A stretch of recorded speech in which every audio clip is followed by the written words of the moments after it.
Bonjour ou bonsoir, j'espère que vous allez bien. Nous nous retrouvons aujourd'hui pour une nouvelle histoire d'Agatha Christie. Alors sans plus tarder, découvrons le mystère de Listerdale. Madame Saint-Vincent alignait des chiffres. En soupirant, elle passa la main sur son front douloureux. Elle avait toujours détesté l'arithmétique. L'addition de sommes ridiculement faibles atteignait un total qui ne manquait jamais de la surprendre et de l'alarmer. Impossible! Elle se pencha sur ses chiffres. Et pourtant, à part une erreur insignifiante dans les centimes, le compte était exact. Madame Saint-Vincent poussa un nouveau soupir. Elle avait vraiment mal à la tête. La porte s'ouvrit, livrant passage à sa fille Barbara. Barbara Saint-Vincent était très jolie. Elle avait les traits délicats de sa mère, et le même port de tête altier. Mais ses yeux étaient bruns et non point bleus. Sa bouche était aussi différente, un peu boudeuse. Elle ne manquait pas de charme. « Oh, maman !» s'écria-t-elle. « Vous êtes encore à vous battre avec ces horribles contes? Jetez tout ça au feu !»« Il faut que nous sachions où nous en sommes, » répondit sa mère sans conviction. La jeune fille haussa les épaules. « C'est toujours la même histoire, » dit-elle sèchement. « Nous n'avons plus un sou comme d'habitude. » Sa mère soupira. « Je trouverai quelque chose à faire, » déclara Barbara d'un ton décidé. « Et vite. J'ai un diplôme de sténodactylo, mais il y a 1 million de filles dans mon cas. Quelle référence avez-vous? Aucune, mais... Merci, au revoir, on vous écrira. Mais ils le font jamais. Il faut que je trouve du travail, n'importe quoi. Non, ma chérie, attends encore un peu. Barbara, plantée devant la fenêtre, regardait sans les voir les maisons grises.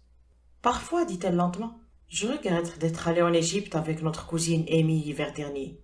Oh, je me suis bien amusée. C'est bien la première fois que cela m'arrivait. Et ce sera sans doute la dernière. Et pour retrouver ça... Elle embrassa la pièce d'un geste circulaire, et madame Saint-Vincent frémit. La décoration était celle des appartements meublés bon marché. Un aspidistra poussiéreux, des meubles de mauvais goût, un papier criard et taché. Cela n'aurait eu aucune importance si nous n'avions pas connu autre chose, continua Barbara. Mais quand on pense à Anstneys, elle s'interrompit. Elle ne se sentait pas le courage de parler davantage de la chère vieille maison, propriété des Saint-Vincent depuis des siècles, tombée aux mains d'étrangers. Si seulement père n'avait pas spéculé, emprunté. Ma chérie, ton père n'a jamais été, en aucun sens, un homme d'affaires. Madame Saint-Vincent avait parlé doucement, mais avec fermeté. Et Barbara se pencha sur elle pour l'embrasser. Pauvre maman, je ne dirai plus rien. Sa mère reprit sa plume et Barbara retourna à la fenêtre. Mère, j'ai eu des nouvelles ce matin, dit-elle, de Jim Masterton. Il veut venir me voir. Madame Saint-Vincent releva vivement la tête. « Ici » s'exclama-t-elle. « Nous ne pouvons pas l'inviter à dîner au Ritz, » répondit la jeune fille avec amertume. Sa mère regarda autour d'elle d'un air affligé. « Vous avez raison, » dit Barbara. « C'est un endroit dégoûtant. Pauvreté dorée. Ça fait très bien, une maison blanche à la campagne, des rideaux fanés, mais un beau tissu. De la vaisselle chiffrée, que vous lavez vous-même. Ça, c'est du roman. Mais dans la vie, quand on a un fils qui est gratte-papier dans un bureau, ça implique Londres, des logeuses malodorantes, des colocataires douteux. Si seulement, commença madame Saint-Vincent, il est à craindre que nous ne puissions nous permettre cette pièce plus longtemps. Alors une chambre à coucher salon pour vous et moi, et une mansarde sous les toits pour Rupert. Quelle horreur!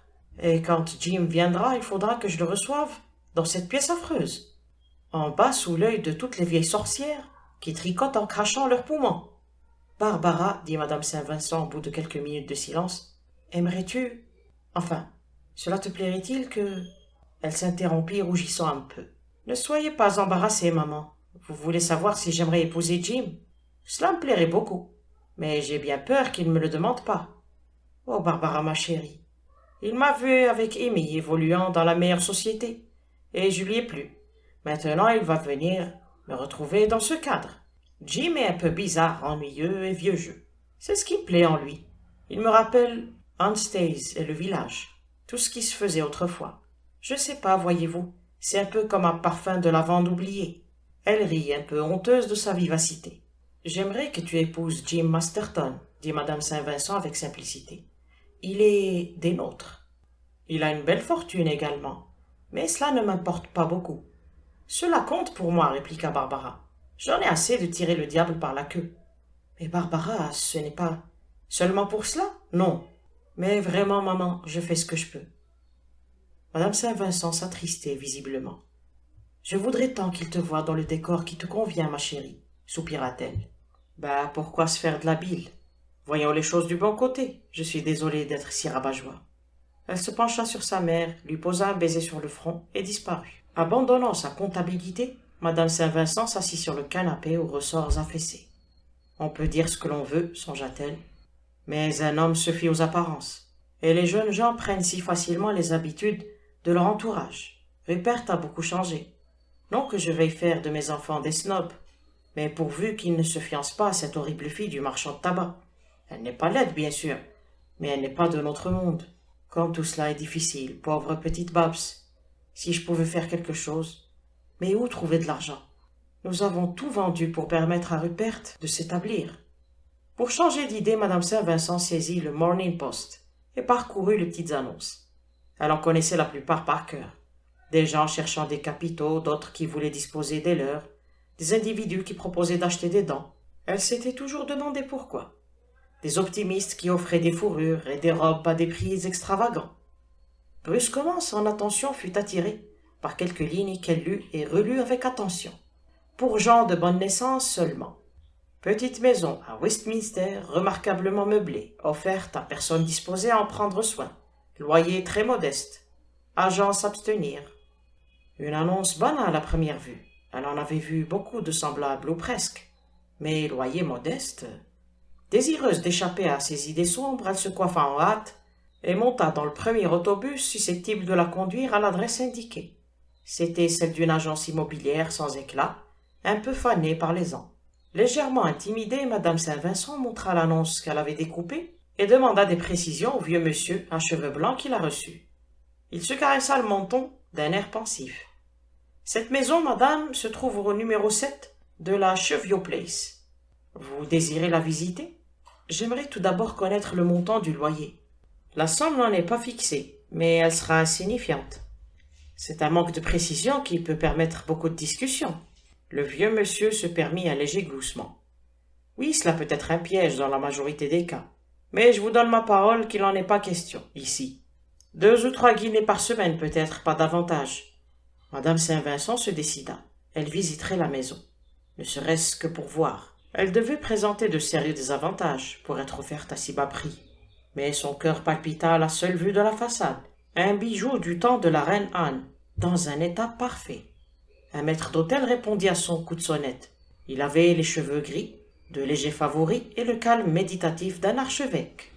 Il accepta le billet d'introduction d'un air bienveillant. « Si madame veut avoir l'obligeance de me suivre, je vais lui montrer la maison. Elle est prête à être occupée. » Il la précéda, ouvrit les portes, indiquant l'usage des pièces. Le salon, le cabinet de travail, le boudoir de ce côté, madame. C'était parfait, un rêve. Tout le mobilier était de style, entretenu avec amour. Les tapis aux coloris fondus étaient merveilleux. Dans chaque pièce, il y avait des vases garnis de fleurs fraîches. Le dos de la maison donnait sur Green Park. Madame Saint-Vincent luttait avec difficulté contre les larmes qui lui montaient aux yeux. Anstace avait été semblable. Anstace. Le maître d'hôtel avait-il remarqué son émotion? Un domestique parfaitement stylé n'en montrait rien. « C'est une maison merveilleuse, dit-elle doucement. Très belle, vraiment. Je suis heureuse d'avoir pu la voir. Est-ce pour vous seule, madame? Pour moi, mon fils et ma fille. Mais je crains... » Elle s'interrompit. Le maître d'hôtel la comprenait, elle le sentait. D'instinct, sans la regarder, il dit d'un air détaché. « Le propriétaire désire avant tout des locataires convenables. Le loyer ne compte pas pour lui. Il voudrait que cette maison fût occupée par des gens capables de l'apprécier à sa juste valeur. » « Oh, je saurais l'apprécier, » murmura Madame Saint-Vincent, qui se disposa à sortir. « Je vous remercie de me l'avoir montré. »« Je vous en prie, madame. » Il s'écarta sur le seuil, très droit et correct. Et Madame Saint-Vincent s'éloigna. « Il sait, se dit-elle, il est navré pour moi. Il aimerait que ce soit moi qui vienne, non pas un député travailliste ou un fabricant de boutons. Les gens comme nous disparaissent, mais se tiennent les coudes. Elle ne retournerait pas à l'agence. Quel bien en tirerait-elle? Elle pourrait faire face au loyer, mais les domestiques, il en faudrait dans une maison comme celle-là. Le lendemain matin, elle trouva une lettre à côté de son assiette. Elle provenait de l'agence immobilière. On lui offrait la location du 7 Chevio Place pour une durée de 6 mois à raison de 2 guinées par semaine. Vous avez, je pense, pris en considération le fait que les domestiques restent à la charge du propriétaire. C'est réellement une offre exceptionnelle.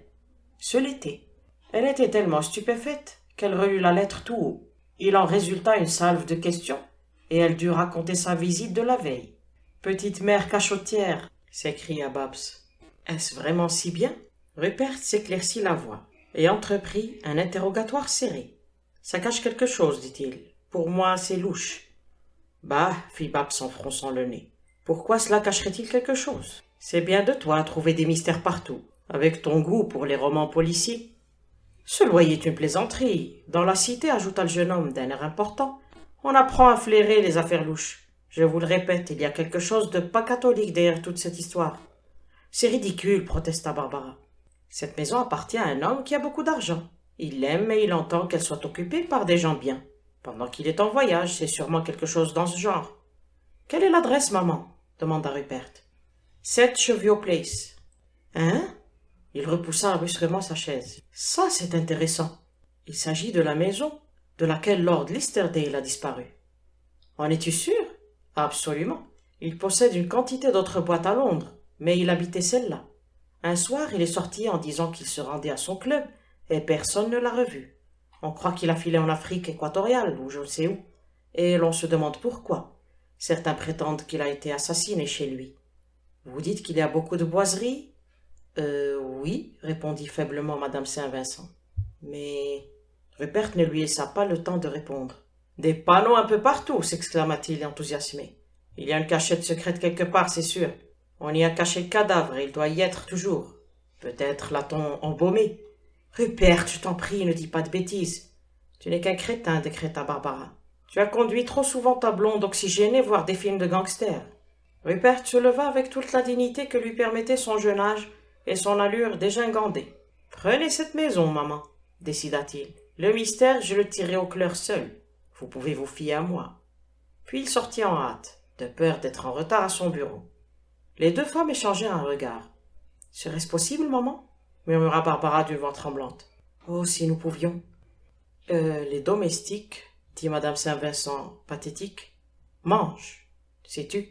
Peut-être pourrait-on se passer d'eux. On peut s'arranger lorsqu'on ne reçoit pas. Elle leva sur sa fille un regard implorant, et Barbara acquiesça d'un signe de tête.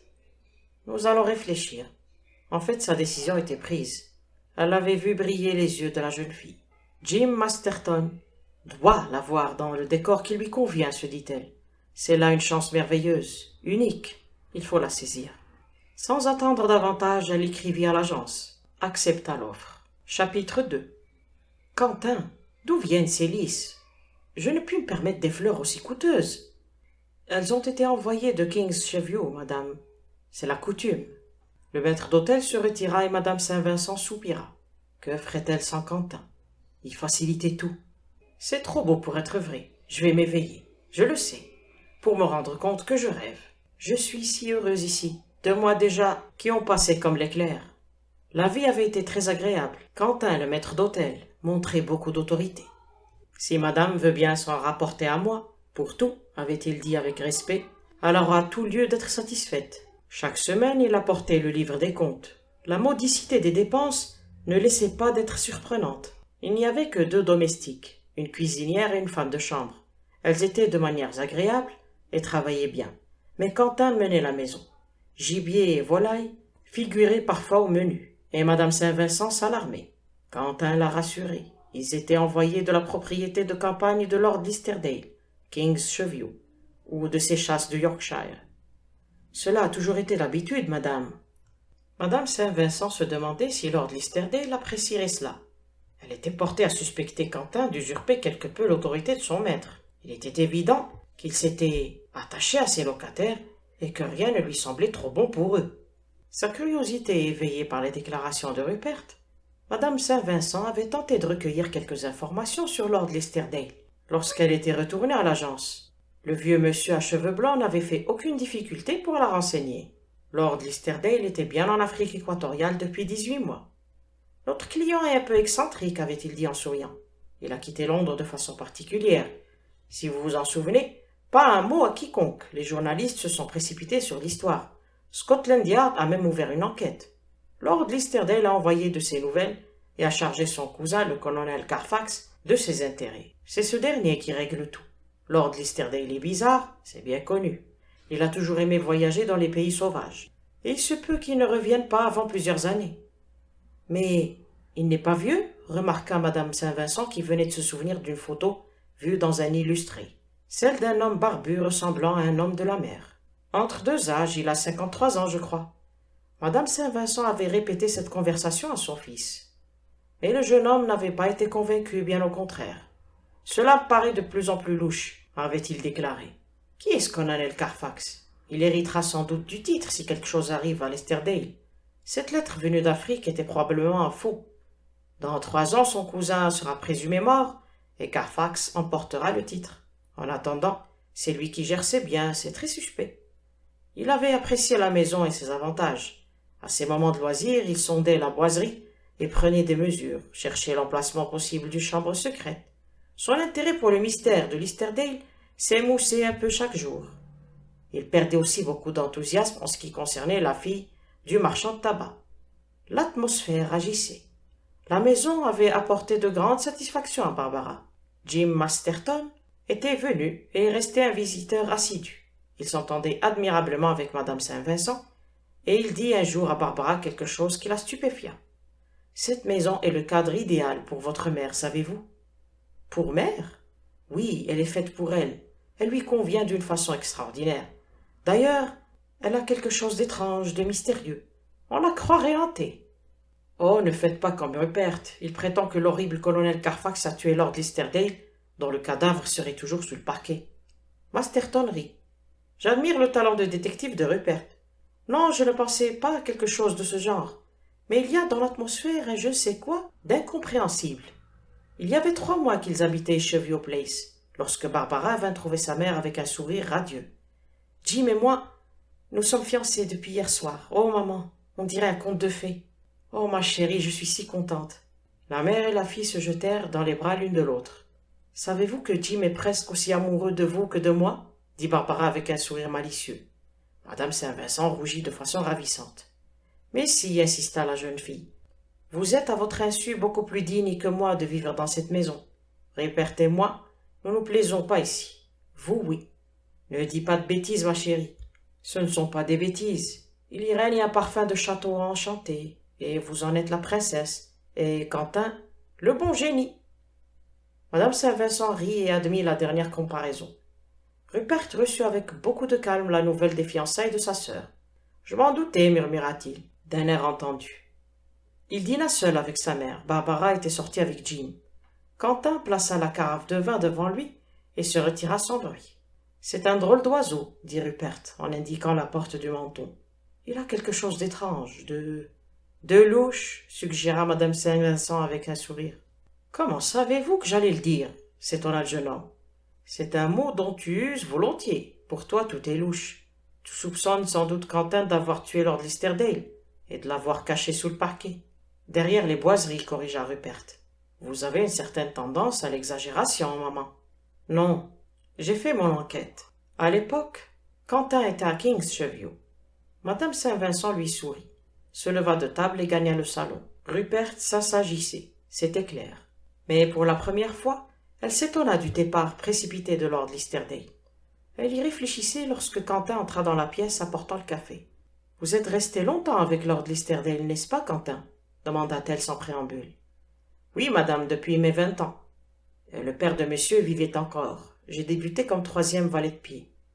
Vous avez dû très bien le connaître. Quelle sorte d'homme est-il » Le maître d'hôtel déplaça légèrement le plateau de façon qu'elle puisse se servir de sucre. « Lord Listerdale était un être affreux, égoïste, madame, » répondit-il, d'un ton égal. Il n'éprouvait aucune considération pour les autres. Il reprit le plateau et s'éloigna, sa tasse de café à la main. Madame Saint-Vincent fronçait les sourcils. Quentin avait dit « était » et non point « est ». Pensait-il ou croyait-il? Elle se secoua. Elle devenait aussi ridicule que Rupert. Mais son malaise persista. Le bonheur et l'avenir de Barbara assurés, elle avait du temps à consacrer à ses propres pensées, et bien involontairement, On revenait toujours au mystère de Lysterdale. Que s'était-il passé? Qu'en savait Quentin? Lord Lysterdale était très égoïste. Il n'éprouvait aucune considération pour les autres. Il avait parlé comme un juge l'eût fait, de façon détachée, impartiale. Quentin était-il mêlé à la disparition de Lord Lysterdale? Avait-il pris une part active à une tragédie, un drame ignoré? Cette lettre unique venue d'Afrique permettait toutes les suppositions. Et pourtant Quentin était incapable d'une mauvaise action, elle en était sûre. Il était bon, foncièrement. Il était bon, mais il savait. Elle ne lui reparla plus de son maître. Rupert et Barbara étaient très occupés, chacun de son côté, et cela donnait matière à d'autres discussions. Ce fut vers la fin d'août que les vagues soupçons prirent corps. Rupert était parti en vacances pour 15 jours avec un ami, et madame Saint-Vincent fut très surprise de le voir faire irruption 10 jours seulement après son départ, dans la pièce où elle se trouvait. « Rupert !» s'écria-t-elle. « Je sais, maman, vous ne m'attendiez pas avant 3 jours au moins, mais il y a du nouveau. Anderson, mon camarade, se fichait un peu de l'endroit où nous irions, et j'ai proposé King's Cheview. »« King's Cheview? Mais pourquoi ?»« Vous savez parfaitement, maman, j'ai toujours pressenti... » « Oh, sans espoir. Quelque chose de louche ici. Bref, j'ai voulu jeter un coup d'œil là-bas. Je voulais simplement fouiner un peu. Et c'est dans le village, à 8 ou 9 kilomètres plus loin, que c'est arrivé, que je l'ai rencontré. »« Qui donc ?»« Quentin, au moment où il entrait dans une petite maison. C'était louche. On s'est arrêté et j'ai frappé à la porte. Il m'a ouvert lui-même. »« Je ne comprends pas. Quentin ne s'est pas éloigné un seul instant. »« J'y viens, maman. Si seulement vous vouliez m'écouter sans m'interrompre.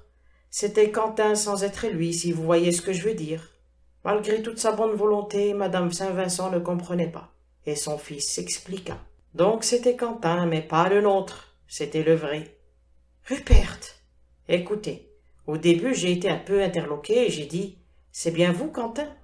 Alors le vieux type m'a répondu « Parfaitement, monsieur, c'est mon nom. Que puis-je faire pour vous ?» C'est alors que je me suis aperçu que ce n'était pas le nôtre, bien qu'il eût les mêmes manières, la même voix, les mêmes gestes. Je l'ai interrogé. Le vieux ne se doutait pas de ce qu'il y avait de louche dans cette histoire. Il avait été maître d'hôtel de Lord Lysterdale, il avait pris sa retraite, touché une pension, et occupé cette petite maison depuis le moment où son maître était censément parti pour l'Afrique. Vous voyez où cela nous mène? L'autre est un imposteur, qui joue le rôle de Quentin. Pour moi, c'est clair, il est arrivé en ville ce fameux soir, a prétendu être le maître d'hôtel de King's Cheview, s'est fait recevoir par Lord Lysterdale, l'a tué et a caché le cadavre derrière les boiseries. Dans une vieille maison comme celle-ci, il y a sûrement des cachettes. « On ne recommence pas, » coupa madame Saint-Vincent avec vivacité. « Je ne puis le supporter. »« Pourquoi aurait-il fait cela? Et dans quel but? Peux-tu me le dire ?»« Vous avez raison à voir, Rupert, le motif, c'est ce qui compte. Mais je me suis renseigné. Lord Lysterdale possède de nombreuses maisons. J'ai appris dernièrement que la plupart de ses propriétés ont été louées à des gens comme nous, pour un loyer très bas, à la condition expresse que l'on garde les domestiques. Et chaque fois Quentin lui-même, celui du moins que nous connaissons sous ce nom, y a tenu l'emploi de maître d'hôtel pendant un certain temps. Cela tendrait à faire croire qu'il y a des objets de valeur, bijoux ou documents, dissimulés dans l'une des maisons de Lord Lysterdale. Et la bande ignore laquelle. Je parle d'une bande, mais bien sûr, ce Quentin peut travailler à son compte. Il y a... Madame Saint-Vincent l'interrompit avec autorité. « Rupert, tais-toi, tu me fais éclater la tête. Ce que tu dis est ridicule, ces papiers secrets, une bande organisée. Il y a une autre théorie, admit le jeune homme. Ce Quentin peut avoir été maltraité par Lord Lysterdale. Le vrai maître d'hôtel m'a raconté une longue histoire concernant un certain Samuel Lowe. Il était jardinier et à peu près de la corpulence de Quentin. Il gardait rancune à Lord Lysterdale. Il n'éprouvait aucune considération pour les autres. Madame Saint-Vincent, plongée dans ses pensées, n'écoutait plus son fils, qui, après quelques phrases rapides qu'elle ne retint même pas, quitta la pièce en hâte. Puis elle revint à elle. Où Rupert était-il parti? Qu'allait-il faire? Elle n'avait pas compris ces derniers mots. Peut-être se rendait-il à la police. Elle se leva précipitamment et sonna. Quentin répondit avec sa promptitude habituelle. « Madame a sonné ?»« Oui, entrez, je vous en prie, et fermez la porte. » Il obéit et elle resta un instant sans parler à l'observer. « Il a été si gentil pour moi, songea-t-elle. » Personne ne peut savoir à quel point les enfants ne peuvent pas comprendre.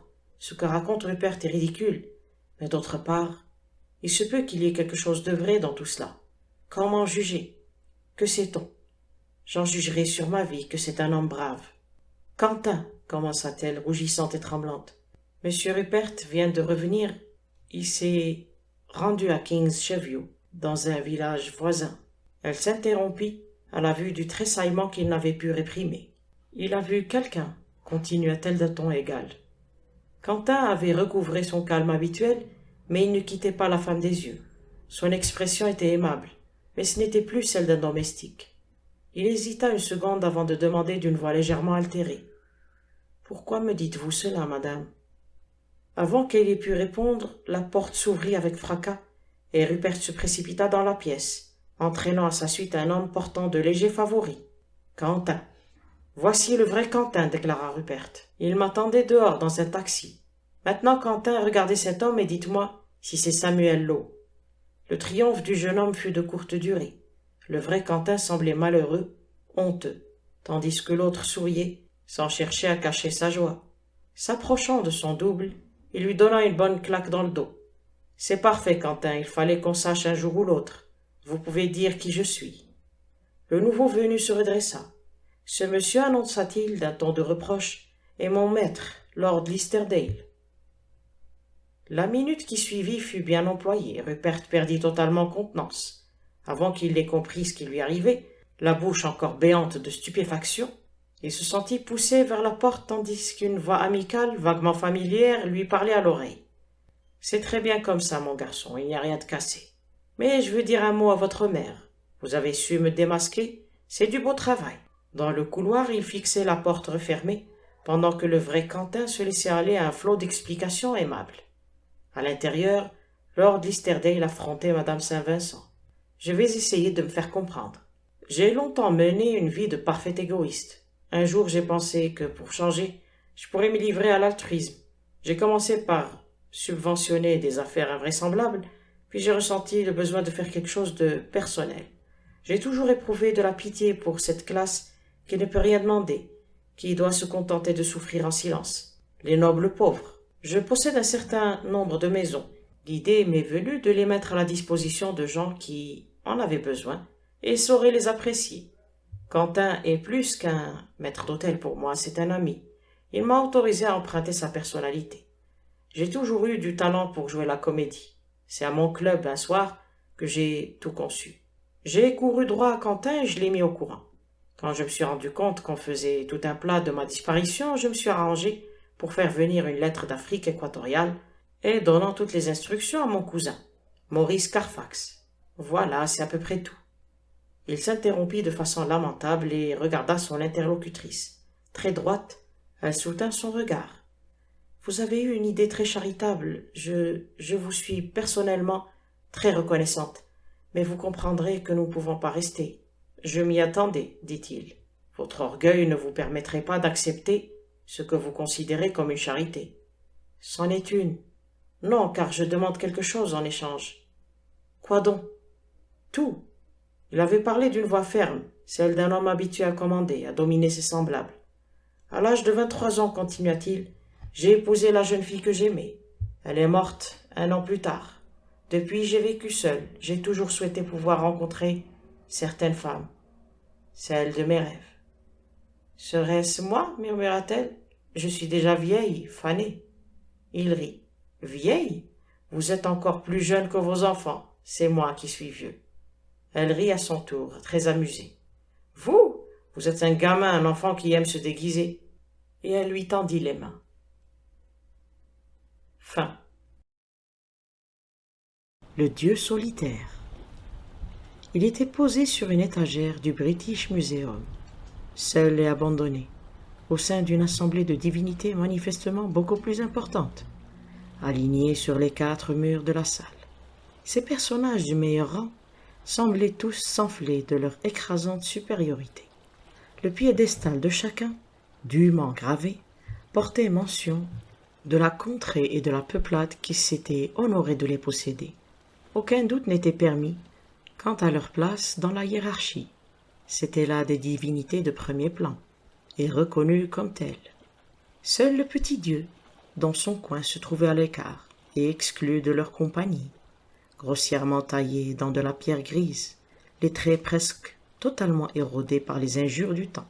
Il demeurait confiné dans son isolement, les coudes sur les genoux et la tête enfouie dans les mains. Pauvre petit Dieu solitaire exilé en terre étrangère. Nulle inscription n'était là pour indiquer son pays d'origine.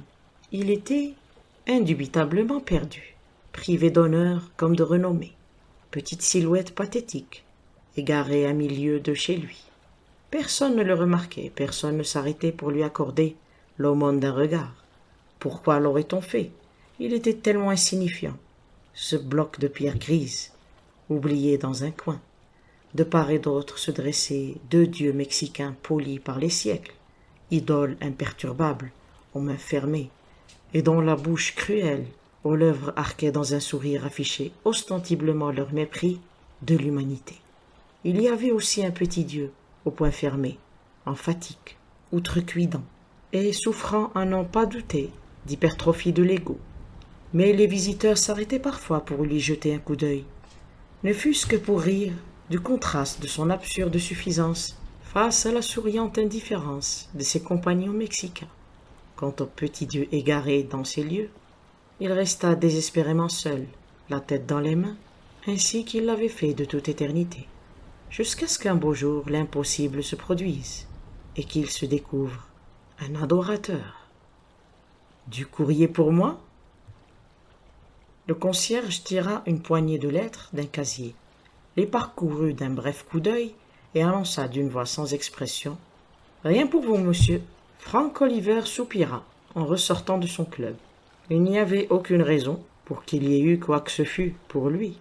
Très peu de gens lui écrivaient. Depuis son retour de Birmanie au printemps, il avait pu mesurer l'étendue de la solitude dans laquelle il s'enfonçait peu à peu. La quarantaine tout juste derrière lui, Frank Oliver avait passé les 18 dernières années de son existence un peu partout autour du globe, avec de brefs congés en Angleterre. Et il avait fallu qu'il prenne sa retraite, regagne une bonne fois ses pénates, pour découvrir à quel point il avait toujours été seul au monde.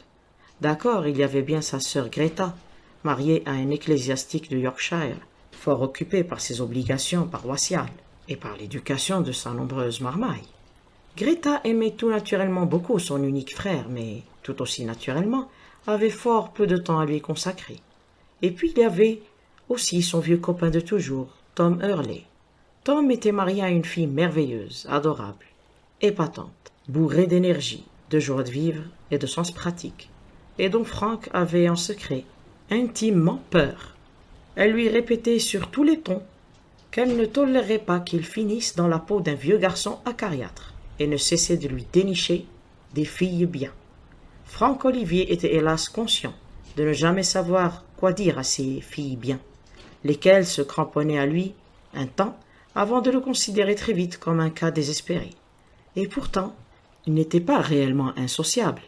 Il se languissait d'affinités électives et de compagnie, et il avait bien conscience depuis son retour en Angleterre des inquiétants progrès de son découragement. Il était resté parti trop longtemps.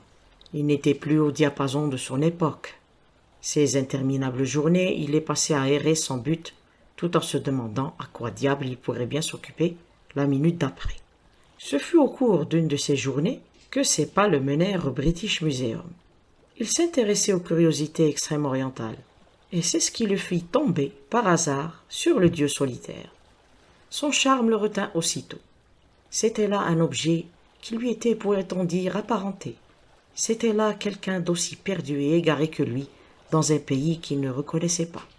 Il prit l'habitude de se rendre souvent au muséum, rien que pour y couver du regard la petite silhouette de pierre grise dans son obscur recoin sur l'étagère du haut. « Sacré purgatoire pour mon petit copain, déplorait-il en lui-même. Dire qu'il fut un temps où on s'est probablement livré à tout un tas de salam alek autour de lui. Prosternation, prosternement, offrande et tout ce qui s'ensuit. Il en était venu à s'adjuger un tel droit de propriété sur son petit ami, cela équivalait presque à une sensation de possession effective, qu'il faillit bien manifester un légitime courroux quand il s'aperçut que le petit Dieu avait fait une seconde conquête. C'était lui, qui avait découvert le dieu solitaire. Personne d'autre, estimait-il, n'était autorisé à s'immiscer dans leur intimité. Mais après le premier sursaut d'indignation, force lui fut de se sourire à lui-même, car ce second adorateur n'était à tout prendre qu'un pauvre petit bout de chou d'adoratrice, une misérable et pathétique créature, engoncée dans un manteau noir élimé et une jupe qui avait connu des jours meilleurs. Elle était jeune, un peu plus de 20 ans, jugea-t-il, blonde avec des yeux bleus et une moue désenchantée au coin des lèvres. Le chapeau qu'elle portait en appela tout particulièrement à ses vertus chevaleresques.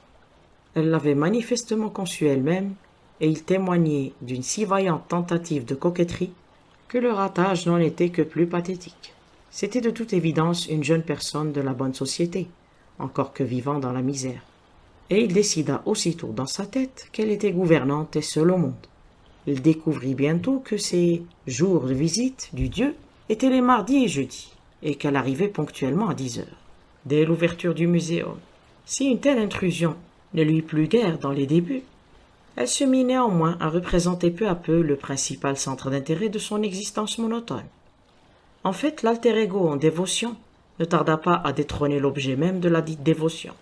Les jours où il ne la voyait pas, petite demoiselle solitaire comme il l'appelait à part lui, ne valaient plus guère la peine d'être vécue. Sans doute s'intéressait-elle, elle aussi, à lui dans les mêmes proportions, bien qu'elle s'efforçât de le cacher sous de laborieux airs détachés. Toujours est-il qu'un sentiment de communauté d'âme croissait peu à peu entre eux, encore qu'ils n'aient jamais jusque-là échangé aucune parole. Le vrai de l'affaire, c'est que le bougre était trop timide. Il s'opposait à lui-même l'argument qu'elle ne l'avait, selon toute vraisemblance, même pas remarqué. Certains signaux de perception interne se chargeaient de démentir aussitôt ce genre d'assertion. Qu'elle jugerait cela de la dernière impertinence et, tout bien réfléchi, qu'il n'avait pas la moindre idée de ce qu'il pourrait lui dire, mais le destin, dans son infinie bonté, à moins que ce soit le petit Dieu, lui envoya une inspiration, ou ce qu'il considéra comme telle. Infiniment ravi de sa propre ingéniosité, il fit l'emplette d'un mouchoir de femme. Fragile petit carré de batiste et de dentelle qu'il n'osa presque pas toucher, et ainsi armé, la suivit quand elle tourna les talons et s'en fut l'intercepter dans la salle des antiquités égyptiennes. Pardonnez-moi, mais ceci ne vous appartient-il pas? Il avait essayé de s'exprimer avec un détachement frisant la désinvolture, mais l'échec était cuisant. La demoiselle solitaire prit l'objet et affecta de l'examiner avec un soin méticuleux. « Non, il n'est pas à moi. » Elle le lui rendit en ajoutant, avec ce que sa conscience coupable lui fit prendre pour un regard soupçonneux, « Il est tout neuf, le prix est encore dessus. » Peu disposé cependant à admettre qu'il avait été percé à jour, il se lança dans un flot d'explications trop belles pour être plausibles. « Voyez-vous, je l'ai ramassé sous ce grand casier. Il se trouvait juste à côté du pied, le plus éloigné là-bas tout au fond. Il semblait tirer un grand réconfort de ce compte-rendu détaillé. Ce qui fait que, comme vous vous étiez tenu là, je me suis dit que ce devait être le vôtre, et je vous ai rattrapé pour vous le remettre. » Elle répéta. « Non, il n'est pas à moi. » Et comme si elle redoutait de s'être montrée peu aimable, elle ajouta. « Merci. » La conversation menaçait de finir en queue de poisson. La jeune fille restait plantée là, rosissante et embarrassée, ne sachant apparemment pas trop comment battre en retraite sans perdre sa dignité. Il fit un effort désespéré pour tirer parti de l'occasion offerte. Je ne savais pas, jusqu'à ce que vous veniez, que quelqu'un d'autre à Londres s'intéressait à un autre petit dieu solitaire. » Oubliant toute réserve, elle s'enquit avec avidité. « Vous aussi, vous l'appelez comme ça ?» Si elle avait remarqué le pluriel qu'il avait utilisé, elle ne s'en formalisait manifestement pas. La sympathie leur était arrivée comme la foudre, et le tranquille « bien évidemment » qu'il prononça leur parut à tous les deux la réplique la plus naturelle du monde. De nouveau il y eut un silence, mais cette fois né de la connivence. Ce fut la demoiselle solitaire qui reprit soudain le pied la première dans l'univers des conversations. Elle se redressa de toute sa taille, et avec une affectation de dignité quasi risible chez une si petite personne, déclara glaciale. « Je dois me retirer. Bonjour, monsieur. » Puis, sur une légère inclinaison guindée de la tête, elle s'éloigna raide comme la justice. Selon tous les critères établis, Frank Oliver aurait dû s'estimer éconduit. Mais tout au plus, il faut bien voir là une preuve des effarants progrès de sa dépravation. se contenta-t-il de murmurer à part lui-même. Ma petite chérie. Il n'allait cependant pas tarder à se repentir de sa témérité. Pendant 10 jours, sa demoiselle ne mit pas les pieds au muséum. Il fut au désespoir. Il lui avait fait peur. Elle ne reviendra jamais. Il était misérable, une brute. Il ne la reverrait plus jamais. Dans sa détresse, il ne quittait pas le British Museum de la journée. Peut-être s'était-elle après tout contentée de changer ses heures de visite. Il connut bientôt les salles adjacentes par cœur et y contracta une aversion durable pour les momies. Le policier de faction l'observa d'un œil soupçonneux. À la fois où il resta courbé 3 heures durant sur des hiéroglyphes assyriens et la contemplation sans fin d'une infinité de vases de toutes les époques l'amena presque à délirer d'ennui. Mais un jour sa patience se vit récompensée. Elle revint, un tantinet plus rose qu'à l'accoutumée, et se donnant toutes les peines du monde pour paraître sur son quant à soi. Il l'accueillit avec transport. « Bonjour, ça fait des éternités que vous n'étiez pas venu. »« Bonjour. » Elle avait laissé tomber ce simple mot avec une froideur de glace, et ostensiblement ignoré la seconde partie de sa phrase. Mais il était devenu capable de tout. Voyons, il osait l'affronter avec des yeux suppliants, qui évoquèrent irrésistiblement pour elle le grand chien fidèle. « Vous refuserez-vous à ce que nous soyons amis? Je suis seul à Londres, rigoureusement seul au monde, et je crois que vous l'êtes vous aussi. Il faut que nous soyons amis. Qui plus est, c'est notre petit Dieu qui nous a présentés l'un à l'autre. » Le regard qu'elle leva vers lui n'était qu'à demi convaincu, mais l'ombre d'un sourire tremblait au coin de ses lèvres. « C'est lui qui a fait ça? » Bien évidemment. C'était la seconde fois qu'il usait de cette forme extrêmement positive d'assurance de soi. Et là, pas plus qu'avant, elle ne manqua son effet, car après une longue minute, la jeune fille décréta, sur le mode un peu royal qui n'appartenait qu'à elle, « Très bien. » « C'est parfait, riposta-t-il d'un ton bourru. Mais il y avait eu dans sa voix une fêlure qui contraignit la jeune fille à lui jeter aussitôt un regard, dans un irrépressible élan de pitié. Et ce fut ainsi que leur bizarre amitié débuta. 2 fois par semaine, ils se retrouvaient au pied de l'autel d'un petit dieu païen. Au début, leur conversation se limita à lui. Il était somme toute une excuse à leur amitié et à sa paillation. La question de ses origines était abondamment débattue. L'homme persistait à lui attribuer des caractéristiques les plus sanguinaires. Il le dépeignait comme la terreur et l'épouvante de sa nation, toujours plus exigeant en sacrifice humain, vénéré face contre terre par son peuple apeuré et tremblant. Et c'était dans l'absolu contraste entre sa grandeur passée et son insignifiance présente que résidait toujours, selon l'homme, tout le pathétique de la situation. La demoiselle solitaire se refusait à adhérer à une telle théorie. C'était, de par sa nature même, insista-t-elle, un gentil petit Dieu. Elle doutait qu'il ait jamais pu être très puissant. L'eût-il été, raisonnait-elle, qu'il ne serait pas désormais seul et sans amis, abandonné de tous. Et puis, quoi qu'il en soit, c'était un délicieux petit Dieu. Et elle l'adorait. Et elle ne supportait pas l'idée qu'il puisse rester posé là, jour après jour, avec tous ces abominables monstres dédaigneux qui se moquaient de lui. Car il était facile de voir qu'il ne s'en privait pas. Après une aussi véhémente plaidoirie, la petite demoiselle s'était retrouvée à bout de souffle. Ce thème épuisé, ils se mirent tout naturellement à parler d'eux-mêmes. Il découvrit qu'il avait deviné juste. Elle était gouvernante dans une famille qui vivait à Hampstead. Il en conçut une aversion instantanée pour les enfants dont elle s'occupait. Pour Ted, qui a 5 ans, n'était pas réellement désobéissant, seulement espiègle. Pour les jumeaux qui, eux, étaient assez insupportables. Et pour Molly, qui ne faisait jamais ce qu'on lui disait de faire, mais qui était un tel bout de chou qu'on ne pouvait lui en vouloir. « Ces enfants vous tyrannisent, lui reprocha-t-il. Et l'en accusa-t-il presque. « Pas du tout, rétorqua-t-elle avec fougue. Je suis très sévère avec eux. »« Grand Dieu, ce qu'il ne faut pas entendre, octa-t-il de rire. Mais elle obtint aussitôt d'humbles excuses pour son scepticisme. Bribe par bribe, il lui donna en retour des détails sur sa vie officielle, qui avait été prenante, mais très moyennement une réussite, et sur son passe-temps, tout ce qu'il y a d'officieux, et qui consistait à gâcher des mètres carrés de toile. « Il va de soi que je n'y connais rien, expliqua-t-il, mais j'ai toujours eu le sentiment que je pourrais peindre un de ces 4 matins.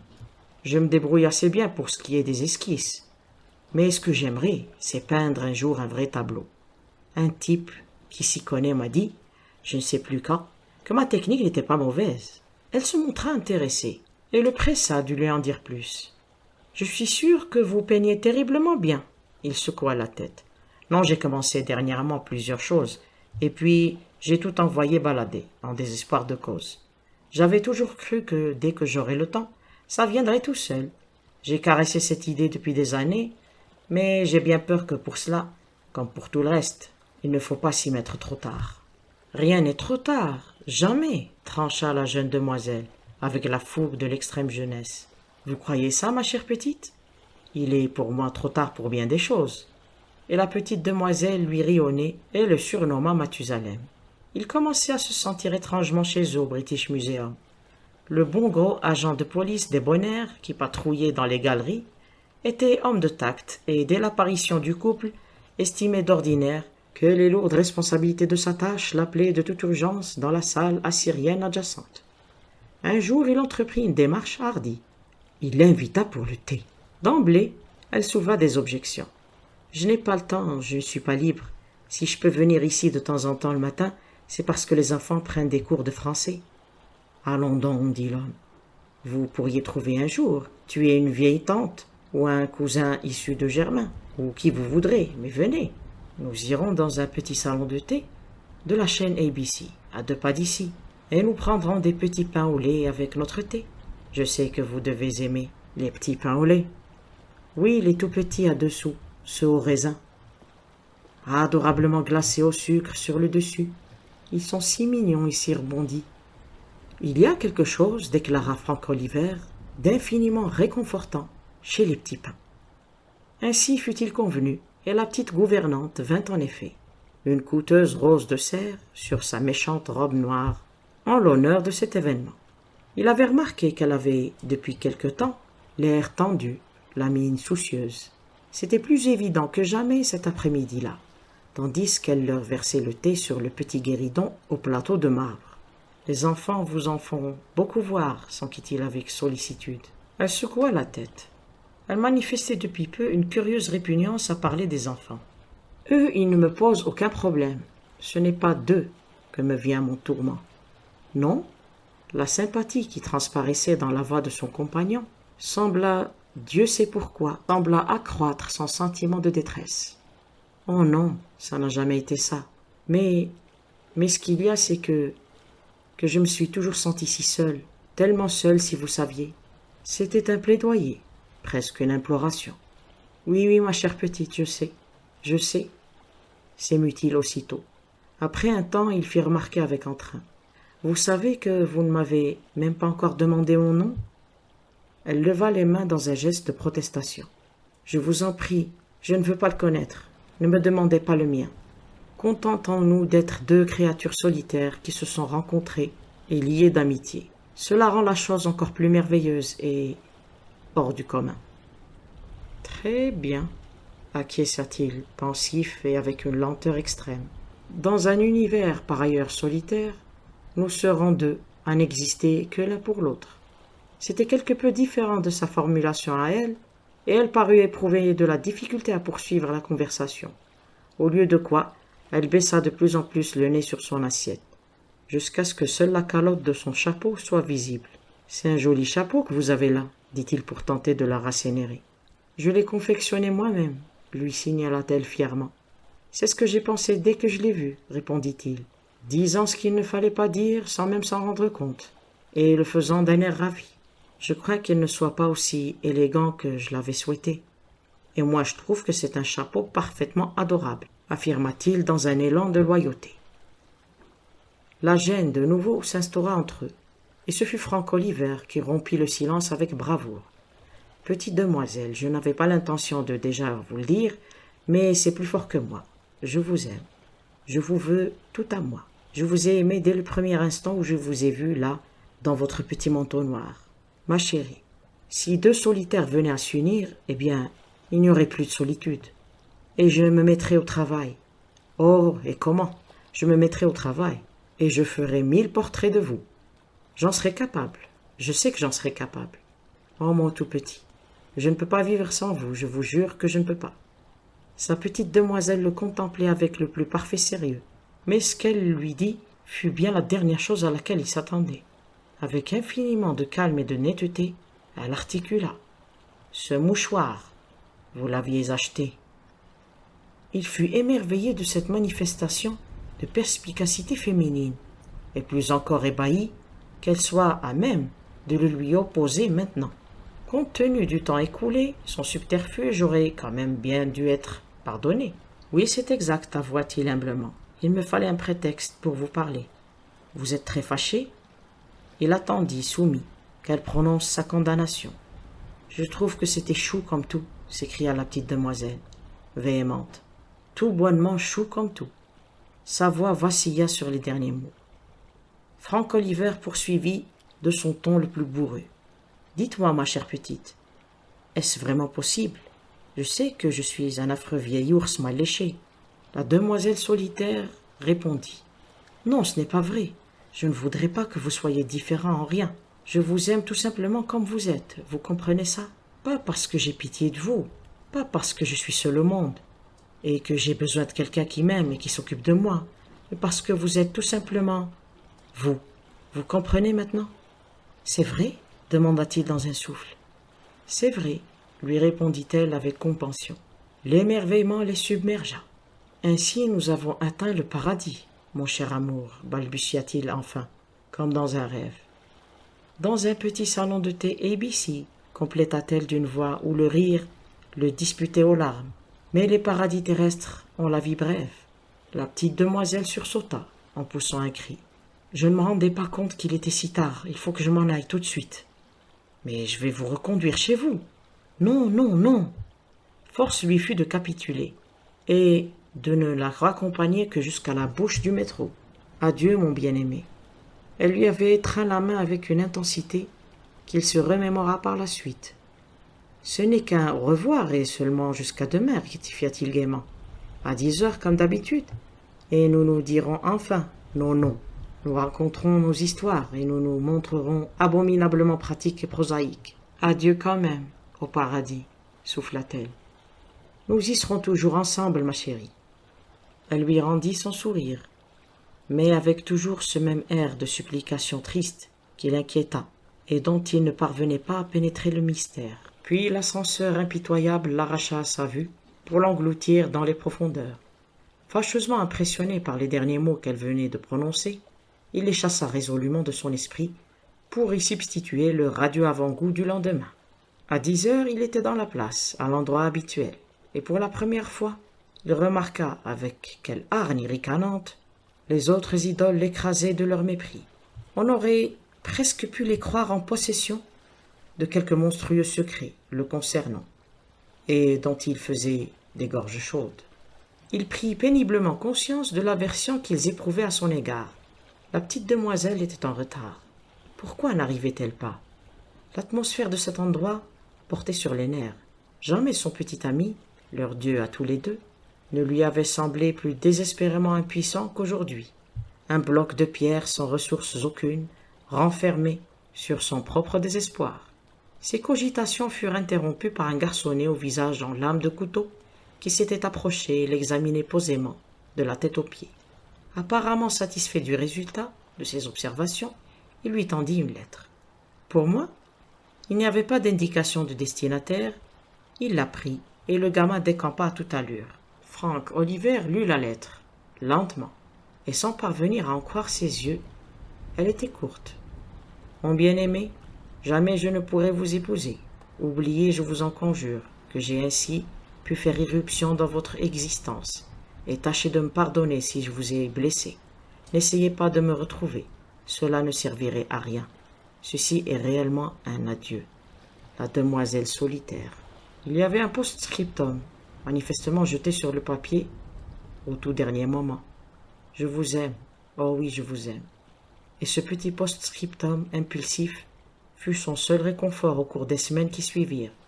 Inutile de le dire, il désobéit à son injonction de ne pas essayer de la retrouver. Mais ce fut en vain. Elle avait complètement disparu et il ne possédait aucun indice qui lui permît de retrouver sa trace. Il avait désespérément multiplié les petites annonces où il l'implorait en termes voilés de lui expliquer à tout le moins le mystère. Mais seul un silence épais vint couronner ses efforts. Elle était partie pour ne plus jamais revenir. Et ce fut sans doute aucun, la raison pour laquelle, et pour la première fois de sa vie, il se mit réellement à peindre. Sa technique avait toujours été bonne. Désormais, maîtrise de la main et inspiration allaient de pair. La toile qui fit son nom et lui apporta la notoriété fut acquise et exposée par l'Académie royale des beaux-arts. Elle se vit considérée comme le tableau de l'année, autant pour l'exquis traitement du sujet que pour sa technique et son exécution magistrale. Une certaine aura de mystère contribua en outre à accroître l'intérêt que lui porta le gros du public. Son inspiration lui était venue tout à fait par hasard. Un conte de fées, lu dans un magazine, avait enfiévré son imagination. C'était l'histoire d'une princesse fortunée qui avait toujours eu tout ce qu'elle souhaitait. Exprimait-elle un vœu? Il était aussitôt exaucé. Un désir? Il était satisfait. Elle avait un père et une mère qui l'aimaient, des robes et des bijoux, plus somptueux les uns que les autres, des esclaves chargés de veiller à sa sécurité et prêts à lui passer le moindre de ses caprices, un cœur de vierge riante pour lui tenir compagnie.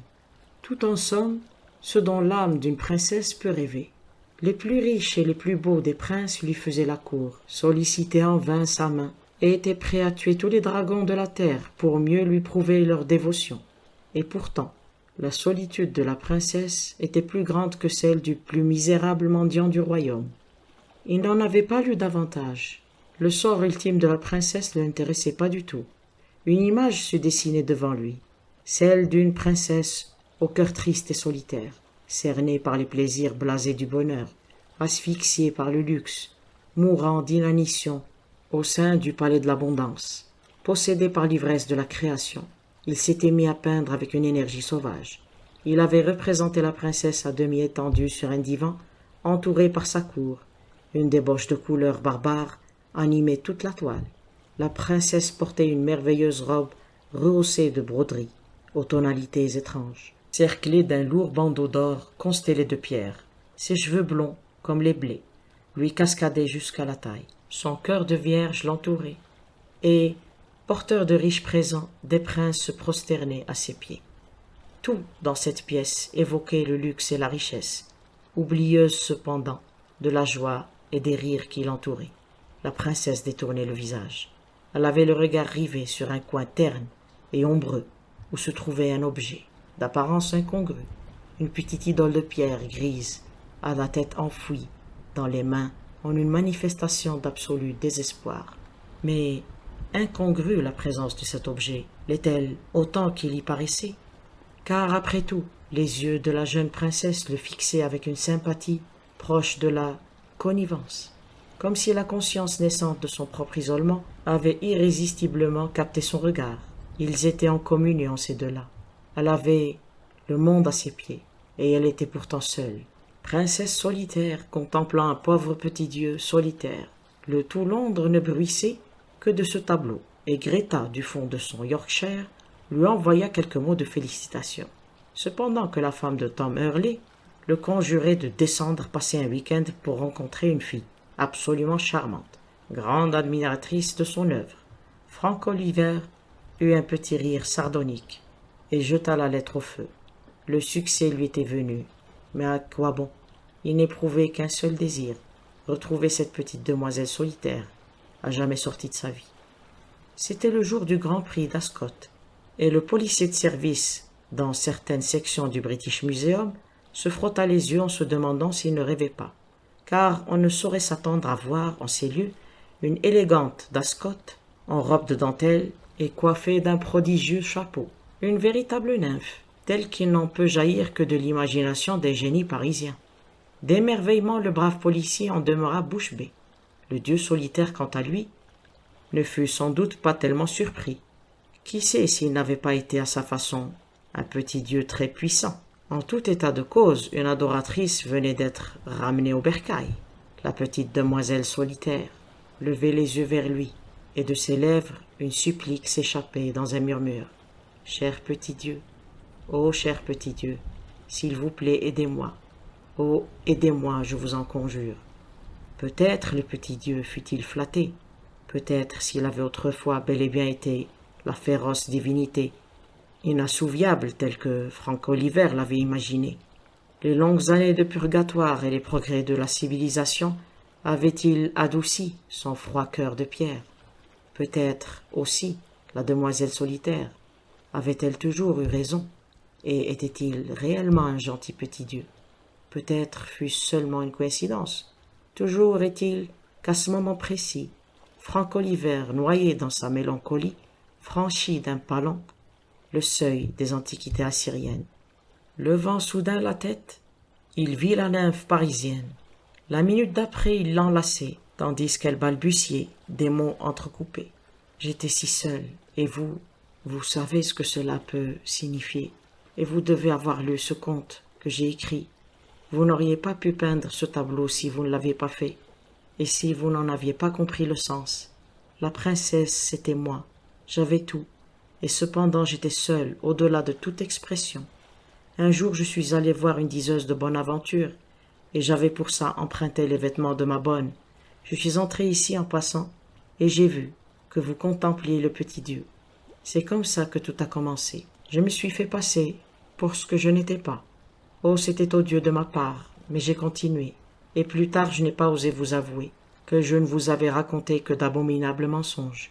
Je me disais que vous seriez écœuré par la façon dont je vous avais abusé. Je ne pouvais pas supporter l'idée que vous me perciez un jour, alors je suis parti. Et puis j'ai écrit cette histoire, et hier j'ai vu votre toile. Elle est bien de vous, n'est-ce pas? Seuls les dieux connaissent vraiment le sens du mot ingratitude. Il est donc à présumer que le petit Dieu solitaire savait la noire ingratitude des humains. En tant que divinité, les occasions de l'observer ne lui avaient pas manqué, et pourtant, à l'heure de l'épreuve, lui, à qui d'innombrables sacrifices avaient été offerts, consentit à son tour à en offrir un. Il sacrifia ses deux seuls adorateurs dans cette contrée lointaine, et cela lui prouva qu'il était en son genre un fort noble petit Dieu, car il avait sacrifié tout ce qu'il possédait ici-bas. Dans l'interstice entre ses doigts de pierre, il les vit s'éloigner, main dans la main, sans même un regard en arrière, ces deux bienheureux qui avaient trouvé le paradis, et n'avaient par conséquent plus aucun besoin de lui. Qui était-il? À tout prendre sinon un pauvre petit Dieu très solitaire, exilé en terre étrangère. Fin. L'histoire s'intitule « L'émeraude du Raja ». Avec un sérieux effort, James Bond reporta son attention sur le petit livre jaune qu'il avait entre les doigts. L'ouvrage valait un shilling et posait cette question attrayante. « Voulez-vous voir votre salaire augmenter de 300 livres par an ?» James avait terminé la lecture de 2 pages qui, en un style alerte, lui enjoignaient de regarder son patron dans les yeux, de cultiver une personnalité dynamique et d'irradier la compétence. Il en arrivait à un sujet plus subtil. Il est un temps pour la discrétion, un autre pour la franchise. Un homme fort ne doit pas toujours dire ce qu'il sait. James ferma le volume, releva la tête et regarda l'étendue bleue de la mer. Un horrible soupçon l'assaillait. Il n'était pas un homme fort. Sinon, il eût été le maître et non la victime de la situation présente. Pour la 60e fois de la matinée, il récapitula ses erreurs. Il était en vacances. Ses vacances. Qui l'avait persuadé de venir sur cette plage à la mode? Kimpton-on-Sea? Grace. Qui l'avait forcé à des dépenses auxquelles il ne saurait faire face? Grace. Et il avait accepté le projet avec enthousiasme. Elle l'avait amené ici, et quel était le résultat? Il se trouvait installé dans une humble pension de famille, à plus d'1 kilomètre de la plage. Grace, qui aurait dû porter son choix sur une pension de même catégorie, pas la sienne évidemment, il est des choses qu'on ne sait pas, l'avait laissé tomber pour descendre où cela? À l'hôtel de l'Esplanade, sur le front de mer, et elle s'y était fait des amis. Des amis. Nouveau rire sardonique. James se remémora la cour patiente qu'il avait faite à Grace les 3 dernières années. Elle avait été ravie qu'on lui accordât son attention. Cela se passait avant qu'elle accédât à la gloire dans le salon de couture de Madame Bartels. Au début, c'était James qui faisait des embarras, Maintenant, hélas, la situation était renversée. Grace représentait une valeur sûre. Elle était devenue arrogante. Oui, c'était le mot. Arrogante. Un fragment de poésie revenait en mémoire du jeune homme, remerciant le ciel de jeûner pour l'amour d'un brave homme. On n'aurait pu rien observer de semblable chez Grace. Bien nourrie à l'hôtel de l'Esplanade, elle ignorait absolument l'amour du brave homme. En échange, elle acceptait les attentions d'un crétin prétentieux, un certain Claude Sopworth, qui, James en était convaincu, n'avait aucune valeur morale. James enfonça un talon dans le sol et contempla l'horizon d'un air sombre. Kympton-on-Sea, quelle folie l'avait pris de venir dans un endroit pareil. C'était essentiellement une station riche et élégante, possédant 2 grands hôtels, plusieurs longues avenues, bordées de pittoresques bungalows, appartements à des actrices en vue, et à des membres de l'aristocratie anglaise, ayant épousé des veuves bien nanties. Le plus petit bungalow était loué, meublé, 25 guinées par semaine. Cela laissait à penser quel pouvait être le montant du loyer des grandes villas. James tournait justement le dos à celle du fameux Lord Edward Campion, qui avait invité une foule de gens des plus distingués, entre autres le Raja de Maraputna, dont la fortune était fabuleuse. James avait lu tout ce qui lui concernait dans le journal local du matin, l'étendue de ses propriétés aux Indes, ses palais, sa merveilleuse collection de bijoux, avec une mention spéciale pour une fameuse émeraude qui atteignait la taille d'un œuf de pigeon. Mais l'expression le frappait. « Si j'avais une émeraude comme ça, Grace verrait bien, dit-il, les sourcils froncés. » Le sentiment qu'il éprouvait était assez vague, mais il se sentit mieux de l'avoir énoncé. Des voix rieuses le hélèrent, et il se retourna brusquement pour se trouver face à face avec Grace, Clara Sopworth, Alice Sopworth, Dorothy Sopworth et Claude Sopworth l'accompagnait. Les jeunes filles se donnaient le bras et gloussaient. « On dirait un étranger » s'écria Grace malicieuse. « Oui » répondit James. Il aurait pu, il le sentait, trouver une réplique plus éloquente. Le mot « oui » n'exprime pas exactement le débordement d'une personnalité dynamique. Il regarda Claude Sopworth avec un air de profond dégoût. Le jeune homme était aussi magnifiquement habillé que le héros d'une comédie musicale. James formait des vœux ardents pour que quelque chien errant vînt appliquer ses pattes souillées de sable sur la blancheur immaculée du pantalon de Claude. Lui-même portait un pantalon de flanelle grise qui avait connu des jours meilleurs. « L'air n'est-il pas merveilleux » dit Clara qui renifla avec distinction. « C'est vraiment revigorant. » Elle gloussa. « C'est l'ozone, » énonça Alice Sopworth, « le meilleur des toniques. » Elle gloussa également. « J'aimerais cogner leurs têtes stupides l'une contre l'autre, pensait James. Pourquoi ces rires? Qu'ont-elles de drôle?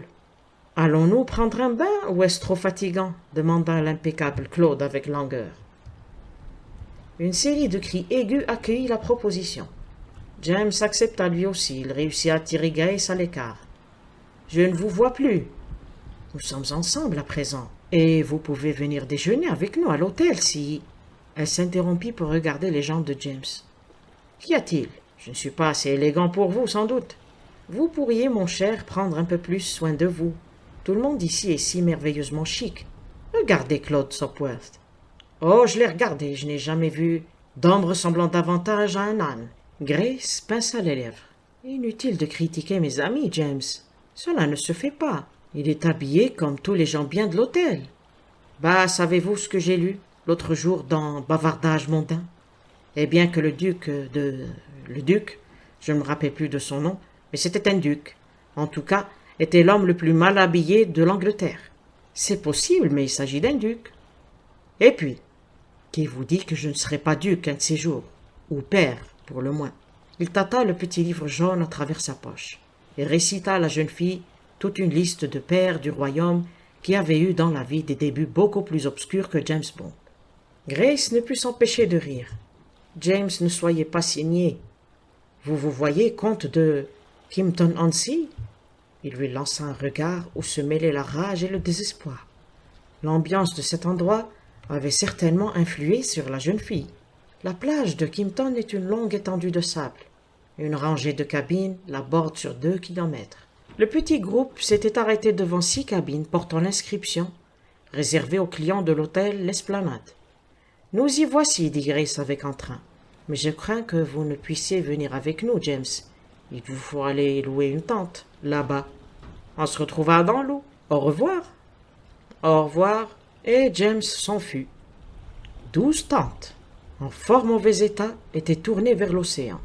Un vieux marin les gardait, un rouleau de papier bleu à la main. Il accepta la pièce de monnaie que lui donna James. Lui remit en échange un ticket arraché au rouleau. Lui tendit une serviette et, avec un petit geste par-dessus son épaule, il dit d'une voix rauque « Prenez votre tour. » James s'aperçut qu'il n'était pas seul.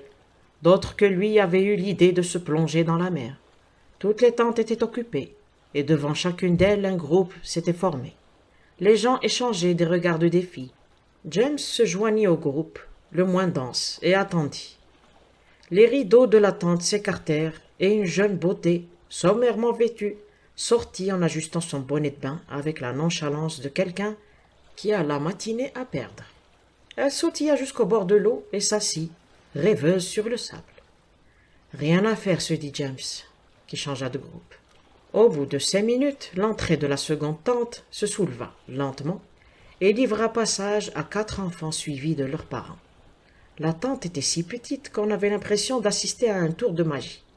À ce moment, 2 jeunes femmes bondirent et agrippèrent chacune un des pans du rideau. « Excusez-moi, dit la première, le souffle court. « Pardon, dit la seconde, l'œil sévère. « Je suis arrivée 10 minutes avant vous au moins, déclara la première. « Et moi, j'attends depuis un bon quart d'heure, riposta la seconde. « Allons, allons, s'interposa le vieux marin en s'approchant.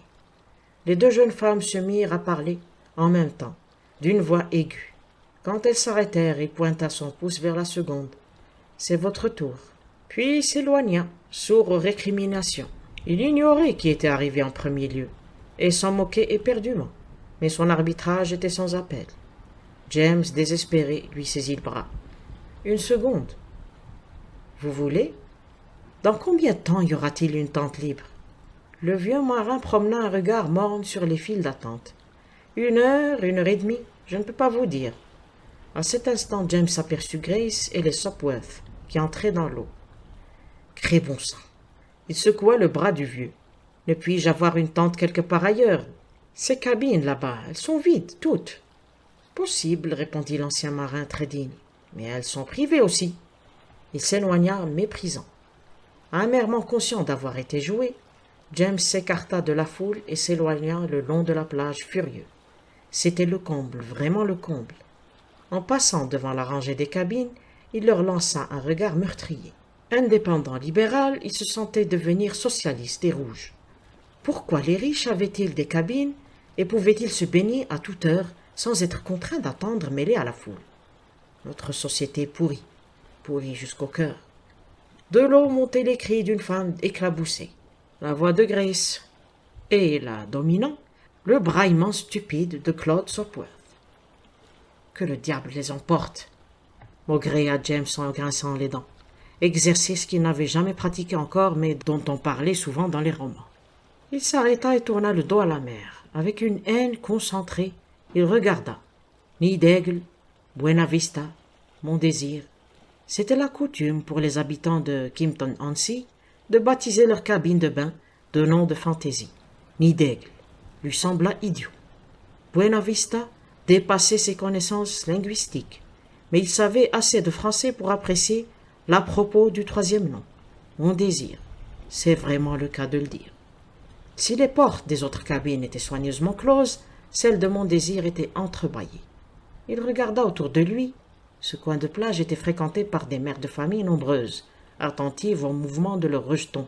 Il n'était que 10 heures, trop tôt pour que se manifestât l'aristocratie de Canton-on-Sea.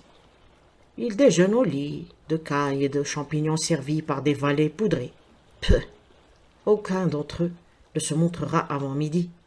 Un coup d'œil à la mer, avec une régularité remarquable, les cris de Grace montaient jusqu'à lui, suivis du « ha ha ha » de Claude Sopwith. « Allons-y, dit-il entre les dents. » Il poussa la porte de Mont-Désir et entra. Un instant, la vue des objets accrochés aux parois l'effraya. Mais il se rassura vite. La cabine était séparée en deux. À droite, un chandail jaune féminin, un vieux panama et une paire de sandales de plage. À gauche, un vieux pantalon de flanelle grise, un pull-over et un surroi. À chacun son domaine, James s'installa du côté messieurs et se déshabilla rapidement. 3 minutes plus tard, il était dans l'eau et faisait une démonstration natatoire de grand style, la tête immergée, les bras fouettant l'eau. « Oh, c'est vous !» s'exclama Grace. « Je craignais que vous ne mettiez des heures à être prêt dans cette foule. »« Vraiment !» Il eut une pensée affectueuse pour le petit livre jaune. L'homme fort sait être discret à l'occasion. Il avait retrouvé son égalité d'humeur.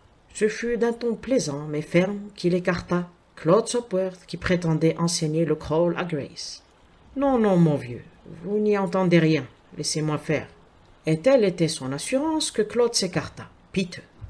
Malheureusement, son triomphe fut de courte durée. La température des eaux anglaises n'incite pas les baigneurs à prolonger leurs ébats. Grace et les jeunes Sopworth, le nez bleu, claquant des dents, regagnèrent la terre ferme en courant. Rejeté à sa solitude, James reprit le chemin de Mon-Désir. Il se frictionna vigoureusement. Satisfait. Il avait, c'était certain, fait preuve de personnalité, de dynamisme. Il passait sa chemise lorsqu'il s'immobilisa, glacé de terreur. Des jeunes filles parlaient avec animation de l'autre côté de la porte, et ce n'était ni Grace ni ses amis. Une seule explication. Les propriétaires de Mon-Désir arrivaient. Complètement habillé, James eût pu dignement tenter d'expliquer sa présence, mais dans cette tenue, impossible. D'épais rideaux verts recouvraient pudiquement les fenêtres. Il se précipita vers la porte et s'agrippa à la poignée avec la force du désespoir. Une main tenta de la tourner de l'extérieur. « Eh bien, c'est fermé, » dit une jeune fille. « Je croyais que ce pug avait dit que c'était ouvert. »« Non, c'est Woggle. »« Que c'est bête. Il va falloir retourner pour chercher la clé. Ce Woggle est idiot. » Un bruit de pas qui s'éloignait, et James poussa un long soupir de soulagement. Puis, fébrilement, passa le reste de ses vêtements. 2 minutes plus tard, il déambulait sur la plage avec un air d'innocence agressive. Grace et les jeunes Sopworth le rejoignirent au bout d'un quart d'heure. Le reste de la matinée s'écoula de plaisante façon. On lança des pierres, on dessina sur le sable, on badina, puis Claude consulta sa montre. « L'heure du déjeuner, on ferait bien de rentrer. »« J'ai une faim de loup, » dit Alice Sopworth. Les autres jeunes filles se déclarèrent affamées, elles aussi. « Venez-vous, James » demanda Grace. Les nerfs du jeune homme étaient à vif. « Mes vêtements ne sont pas à votre goût, je crois. Puisque vous êtes si difficile, il vaut mieux sans doute que je m'abstienne. » Grace aurait dû protester gentiment, mais l'air de la mer l'avait énervé. « C'est bien quand vous voudrez, à cet après-midi. » Consterné, il regarda le petit groupe s'éloigner. « Ah, c'est comme ça. Franchement, elle exagère. » Mélancolique, il rentra en ville. Kimpton-on-Sea compte 2 restaurants. Ils étaient bondés, bruyants. L'histoire du matin recommença. Il dut attendre son tour et davantage même. Une mégère arrivée à la dernière minute lui vola la chaise dont il allait prendre possession. Pour finir, il parvint à s'installer à une petite table toute proche d'un groupe de 3 jeunes filles échevelées qui assassinaient en chœur un opéra italien. Heureusement pour lui, James n'était pas musicien. Les mains dans les poches, il entreprit d'étudier le menu sans enthousiasme. « Il n'y aura plus rien, sans doute, se dit-il. C'est bien ma veine. » Au fond de sa poche, ses doigts rencontrèrent un objet dur et rond. Un galet, sans doute. Une serveuse s'approcha, traînant les pieds. « Un carlet de pommes frites, s'il vous plaît. »« Il n'y en a plus, » répondit la serveuse, le regard fixé au plafond. « Un beefsteak ? » « Il n'y en a plus. »« Qu'est-ce qui reste alors ?» Outragée, la serveuse posa un index douteux sur le haricot de mouton. Résigné, James acquiesça et la jeune fille s'éloigna. Machinalement, il avait tiré de sa poche le galet. Il ouvrit les doigts et brusquement, toutes ses préoccupations passèrent au second plan. Ce n'était pas un humble caillou rond qu'il tenait dans le creux de la main, mais une énorme pierre verte, rutilante. Horrifié, il ne pouvait en détacher les yeux. Non, ce n'était pas une émeraude, mais du verre coloré, une émeraude de cette taille, impossible. Et soudain, une phrase lue le matin lui revint en mémoire. La fameuse émeraude du Raja, de Maraputna. et grosse comme un œuf de pigeon. Se pourrait-il que... La serveuse revenait. Il referma les doigts d'un geste nerveux. Un frisson lui glaça l'échine. Était-ce l'émeraude? Il entr'ouvrit les doigts, jeta un coup d'œil. Il n'était pas expert en pierres précieuses, mais cet éclat, ces feux, le doute n'était pas possible. Les deux coudes sur la table, il regardait, sans le voir, le haricot de mouton, se figeant dans le plat. Le mot « police » s'inscrivit en lettres de feu dans son esprit. Qui trouve un objet de valeur se doit d'aller le porter au commissariat de police. Lui avait-on appris dans son enfance? Oui, mais comment se trouvait-elle dans sa poche? On allait sans nul doute le lui demander. Comment répondrait-il? Il abaissa un regard désespéré sur ses jambes, et un étrange soupçon l'assaillit. Rien ne ressemble davantage à un vieux pantalon de flanelle grise qu'un autre vieux pantalon de flanelle grise. Instinctivement, il sentit que ce n'était pas le sien. Sa découverte l'étourdit un instant, et il se renversa sur le dossier de sa chaise. Dans sa hâte de quitter la cabine de bain, il s'était trompé de pantalon, tout simplement. Mais cela n'expliquait rien. Que faisait cette pierre, incomparable, d'une valeur énorme, dans cette poche? Étrange, évidemment. Il pourrait expliquer à la police. Une situation embarrassante. Il lui faudrait avouer qu'il était entré dans une cabine qui ne lui appartenait pas. Une faute vénielle qui le mettait pourtant en fâcheuse posture. « Vous voulez autre chose, peut-être » La serveuse regardait d'un œil soupçonneux le plat resté intact. Vivement, James en fit glisser une partie dans son assiette, régla l'addition et sortit à jeun. Il s'était arrêté indécis sur le trottoir lorsqu'un placard de l'autre côté de la rue attira son attention. Le journal du soir de Manchester annonçait en gros caractères « Disparition de l'émeraude du Raja ». Il sentait ses jambes se dérober sous lui. Puis il acheta le journal. Cambriolage sensationnel chez Lord Edward Campion. Vol de la fameuse émeraude. Perte terrible pour le Raja de Marabutna. La veille, Lord Campion avait reçu de nombreux amis. Désireux de montrer la pierre à l'une de ses invités, le Raja était monté la chercher et avait constaté sa disparition. La police appelée n'avait relevé aucun indice utile. James laissa tomber la feuille. Comment l'émeraude avait-elle pu échouer dans la poche d'un vieux pantalon, accroché dans une cabine de bain, à la portée du premier venu? Et que dirait la police s'il allait lui conter son histoire? On n'en croirait rien, évidemment.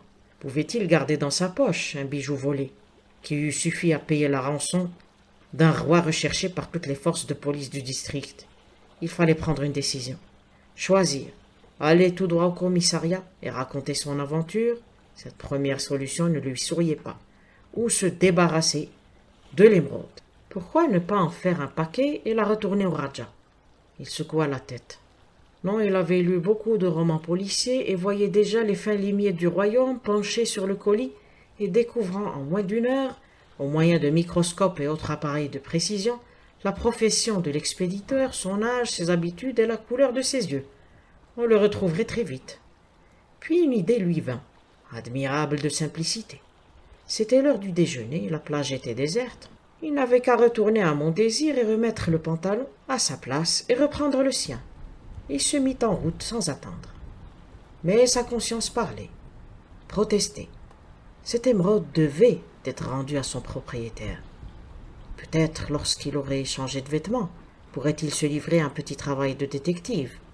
Ce fut dans cette intention qu'il aborda le vieux marin, inépuisable source de renseignements. « Excusez-moi, monsieur. Je crois qu'un de mes amis a une cabine de bain sur la plage. Monsieur Charles Lambton, n'est-ce pas? On désire. » Assis très droit sur sa chaise, la pipe aux dents, le vieux contemplait la mer. Il déplaça légèrement son brûle-gueule et répondit sans lever les yeux. « Mon désir est à Lord Edward Campion, comme tout le monde le sait. Je n'ai jamais entendu parler de monsieur Charles Lambton. Ça doit être un nouveau. »« Merci, » répondit James qui s'éloigna. L'information le stupéfiait. Le Raja n'avait tout de même pas glissé son émeraude dans cette poche pour l'y oublier ensuite. Non, mais le voleur se trouvait évidemment dans la maison. Il s'en tenait à son projet le plus simple. Comme il l'avait prévu, la plage était déserte et la porte de la cabine était entrebâillée. Il ne perdit pas une seconde. Il venait à peine de décrocher son pantalon qu'une voix, dans son dos, le fit se retourner brusquement. « Je vous y prends, mon garçon. » Un homme s'encadrait sur le seuil, bien habillé. Il avait environ 40 ans, le visage dur. James le fixa bouche bée. « Je vous y prends, » répéta l'autre. « Qui êtes-vous »« Inspecteur Mary Lees, du Yard, » répondit sèchement l'autre. « Alors, c'est Émeraude. »« L'émeraude » répéta James, cherchant à gagner du temps. « Vous me comprenez fort bien. Je ne sais pas de quoi vous voulez parler. Mais si, mon garçon. Tout cela est une erreur, je puis vous expliquer facilement. » Une expression de lassitude passa sur le visage de l'autre. « Ils disent tous cela, vous l'avez trouvé sur la plage en vous promenant, n'est-ce pas ?» C'était à peu près cela, mais James ne voulait pas s'avouer vaincu. « Qui me dit que vous êtes vraiment un officier de police ?» dit-il sans grande assurance. Mary Lees retourna le revers de sa veste, exhiba un insigne que James contempla les yeux ronds. « Vous voyez que vous êtes fait, mon ami. J'ai comme une idée que vous êtes novice, c'est votre première affaire. » Le ton était presque cordial. James acquiesça d'un signe de tête. « Je m'en doutais, » dit l'autre. « Alors, mon garçon, êtes-vous prêt à me donner cette émeraude ou dois-je vous fouiller ?» Le jeune homme trouva l'usage de la parole. « Je ne l'ai pas sur moi, » déclara-t-il. Il réfléchissait, très vite. « Vous l'avez laissé dans votre chambre ?» demanda Mary Lees. James fit un signe de la tête. « Parfait. Allons chez vous. » Il glissa son bras sous celui de James. « Inutile de chercher à me fausser compagnie. Nous allons nous rendre chez vous et vous me donnerez l'émeraude. »« Si je vous la donne, me laisserez-vous partir ?» demanda James d'une voix tremblante. Mary Lees parut embarrassée. « Nous savons de quelle façon le vol a eu lieu. Nous n'ignorons pas le rôle joué par une certaine dame. Bref, le Raja ne tient pas à ce que l'on ébruite l'affaire. Vous connaissez les coutumes de la police locale. » James, qui en ignorait tout, hocha la tête avec un air de profonde compréhension. « Cela sera parfaitement irrégulier, mais vous ne serez pas inquiétés. » Ils avaient remonté l'esplanade et entré en ville. James montrait le chemin, mais son compagnon ne desserrait pas son étreinte. Soudain, il hésita. Mary Lees lui lança un regard amusé. Il passait devant le commissariat de police et le détective avait remarqué le coup d'œil angoissé de son prisonnier. « Je vous donne votre chance. » C'est à ce moment que les choses changèrent brusquement d'aspect. James s'accrocha au bras de son compagnon et se mit à crier de toute la force de ses poumons. « À l'aide! Aux voleurs! Aux voleurs !» On se précipita. On les entoura. Mary Lees se débattait et tentait de se libérer de l'étreinte de James. « J'accuse cet homme !» cria James. « Il a fouillé mes poches. »« Qu'est-ce qui vous prend, abruti ?» s'exclama l'autre. Un agent s'approcha. On emmena les deux hommes au poste. « Cet homme vient de me voler !» déclara James, très ému. « Il a glissé mon portefeuille dans sa poche droite. »« Cet individu est fou !» grommela l'autre. « Regardez donc vous-même, inspecteur. Vous verrez bien qu'il ment. » Sur un signe de l'inspecteur, l'agent glissa une main dans la poche de Mary Lees et en sortit un objet qu'il contempla avec une exclamation de stupeur. « Crénom !» s'écria-t-il, oubliant la dignité de ses fonctions. « Mais c'est l'émeraude du Raja !» Mary Lees paraissait encore plus incrédule que les autres. « C'est monstrueux, cet homme a dû glisser cet objet dans ma poche, pendant que nous parlions. C'est un coup monté. » L'assurance de Mary Lees impressionnait l'inspecteur, qui jeta un regard soupçonneux à James. Il murmura quelques mots à l'agent, qui sortit aussitôt. « À présent, messieurs, si vous voulez bien déposer l'un après l'autre. »« Parfaitement, » dit James empressé. « Je me promenais sur la plage quand cet individu m'a abordé. Il y avait entre nous, prétendait-il, des liens de parenté. Je ne me souvenais pas l'avoir jamais vu, mais ma politesse naturelle m'interdit de le lui dire. Nous avons fait un bout de chemin ensemble. Son attitude m'avait causé quelques soupçons. Et comme nous passions devant le poste de police, j'ai senti sa main glisser dans ma poche. Je l'ai retenue et j'ai appelé à l'aide. » L'inspecteur se tourna vers Mary Lee. « À vous, monsieur. » L'autre parut légèrement embarrassé. « Cette histoire est presque exacte, dit-il doucement, à ceci près que c'est lui qui m'a abordé prétendant me connaître. Sans doute cherchait-il à se défaire de l'émeraude qu'il a glissée dans ma poche pendant que nous parlions. » L'inspecteur posa sa plume. « C'est bien, dit-il sans se compromettre. J'attends quelqu'un qui nous aidera à faire le jour sur cette affaire. » Mary Lees fronça les sourcils. « Je ne puis réellement pas attendre, murmura-t-il en consultant sa montre. J'ai un rendez-vous. Vous n'allez tout de même pas admettre l'idée Ridicule, inspecteur, que j'ai pu voler cette émeraude et la promener sur moi. Cela semble peu vraisemblable, je le reconnais, admit l'inspecteur. Mais je vous demande quelques minutes et tout va s'éclaircir. Ah, voici sa seigneurie. Un homme de haute taille, d'une quarantaine d'années, venait de pénétrer dans la pièce. Il portait un pantalon effrangé et un vieux chandail hors d'âge. Que se passe-t-il, inspecteur? Vous avez retrouvé l'émeraude, paraît-il. C'est du beau travail. Quelles sont ces deux personnes?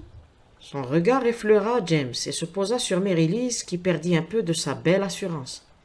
Par exemple, Jones, s'écria le nouveau venu. Vous reconnaissez cet homme, Lord Edward? Demanda l'inspecteur. Et comment c'est mon valet de chambre? Depuis 1 mois déjà. Les policiers de Londres l'ont immédiatement soupçonné, mais la fouille de ses affaires n'a donné aucun résultat. Il avait l'émeraude dans la poche, dit l'inspecteur. C'est ce monsieur qui nous l'a signalé, ajouta-t-il en désignant James. La seconde d'après, Lord Edward le félicita. Vous l'avez soupçonné à première vue? Oui, répondit James. J'ai dû faire un peu de mise en scène pour l'amener au poste. C'est magnifique, absolument magnifique. Venez avec moi. Nous déjeunerons ensemble.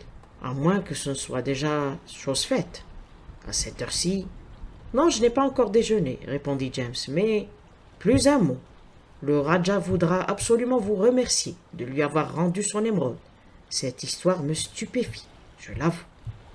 Ils sortirent du poste côte à côte. J'aimerais, dit James, vous raconter les faits tels qu'ils se sont passés en réalité. Son récit plut beaucoup à sa seigneurie. C'est la meilleure que j'ai jamais entendue. Je comprends tout à présent. Jones a dû se précipiter vers la cabine de bain pour y cacher le bijou. Il savait que la police passerait la maison au crible. Personne ne penserait au vieux pantalon que je mets pour aller à la pêche et que je laisse suspendu à un clou dans la cabine. Il a dû avoir chaud en ne retrouvant plus l'émeraude là où il croyait l'avoir mise. En vous voyant, il a compris. Mais vous, comment avez-vous deviné qu'il n'était pas détective? Un homme fort, se dit James, sait être discret à l'occasion. Il eut un léger sourire tout en caressant du bout des doigts le petit insigne d'argent fixé sous le revers de son veston. Une étrange coïncidence avait voulu que Jones, lui aussi, eût été membre du super club cycliste de Merton Park. James, il tourna la tête. Grace et les jeunes Sopworth le hélaient, d'un trottoir à l'autre. Voulez-vous m'excuser un instant? Demanda-t-il à Lord Edward. Il traversa vivement la rue. Nous allons au cinéma, dit Grace. J'ai pensé que vous aimeriez nous accompagner. Je suis désolé, répondit-il, mais je vais déjeuner avec Lord Edward, campion. Oui, cet homme en face, si à l'aise dans ses vieilles frusques. Il tient à me présenter au Raja de Maraputna. Il salua poliment et rejoignit son compagnon.